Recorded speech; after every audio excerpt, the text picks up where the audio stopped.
वैश्विक मंच पर भारत।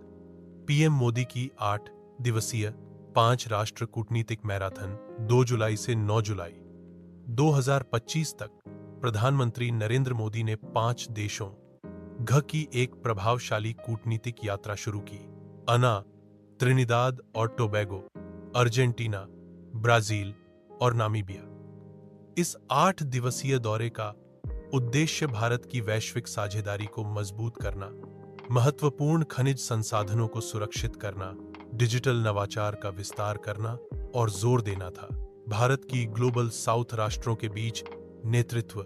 घाना में मोदी लगभग 30 वर्षों में दौरा करने वाले पहले भारतीय पीएम बने। उन्होंने कृषि, स्वास्थ्य में सहयोग पर चर्चा करने के लिए राष्ट्रपति जॉन महमा से मुलाकात की। डिजिटल इंफ्रास्ट्रक्चर और शिक्षा। महत्वपूर्ण रूप से भारत और घाना ने महत्वपूर्ण खनिजों की खोज पर ध्यान केंद्रित करते हुए समझौते किए, जो भारत के स्वच्छ ऊर्जा लक्ष्यों के अनुरूप है। मोदी ने घा को संबोधित किया। अनायन संसद लोकतांत्रिक मूल्यों और आपसी विकास पर जोर देती है। त्रिनिदाद और टोबैगो में मोदी की यात्रा ने भारतीय अनुबंधित मजदूरों के आगमन की 180वीं वर्षगांठ को चिह्नित किया। उन्होंने चर्चा की।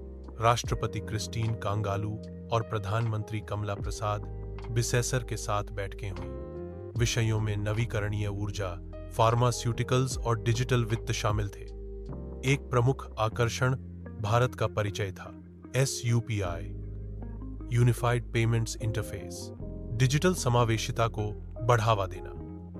मोदी का संसद में संबोधन और भारतीय प्रवासियों के साथ उनकी भावनात्मक बातचीत ने मजबूत सांस्कृतिक संबंधों को रेखांकित किया।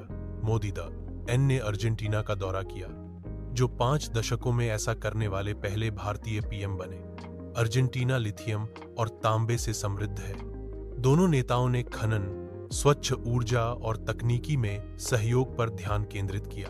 अल एक्सचेंज। राष्ट्रपति जेवियर माइली और मोदी ने लिथियम प्रसंस्करण में संयुक्त उद्यमों पर चर्चा की। भारत की इलेक्ट्रिक वाहन महत्वाकांक्षाओं के लिए महत्वपूर्ण और रक्षा सहयोग। ब्राजील में मोदी ने 17वें बी में भाग लिया। रियो डी जनेरियो में RICS शिखर सम्मेलन। उन्होंने वैश्विक शासन सुधारों, कृत्रिम बुद्धिमत्ता के जिम्मेदार उपयोग, समान जलवायु वित्तपोषण और आतंकवाद विरोधी सहयोग की वकालत की। एक द्विपक्षीय बैठक में ब्रासीलिया में बैठक में मोदी और राष्ट्रपति लुइस इनासियो लूला डा सिल्वा ने अंतरिक्ष, कृषि, रक्षा और ऊर्जा जैसे रणनीतिक क्षेत्रों का पता लगाया। सहयोग को बढ़ावा देने के लिए नए समझौतों पर हस्ताक्षर किए गए। मोदी का अंतिम शीर्ष पर नामीबिया था, जहां उन्होंने राष्ट्रपति नेतंबो नंदी नदैतवाह से मुलाकात की। उन्होंने यूरेनियम और हीरे के व्यापार, वन्यजीव संरक्षण और डिजिटल परिवर्तन पर चर्चा की। नामीबिया भारत की UPI प्रणाली को लागू करने पर सहमत हुआ। टेम, अफ्रीका में डिजिटल वित्त का विस्तार। मोदी की यात्रा ने चल रहे जश्न भी मनाया।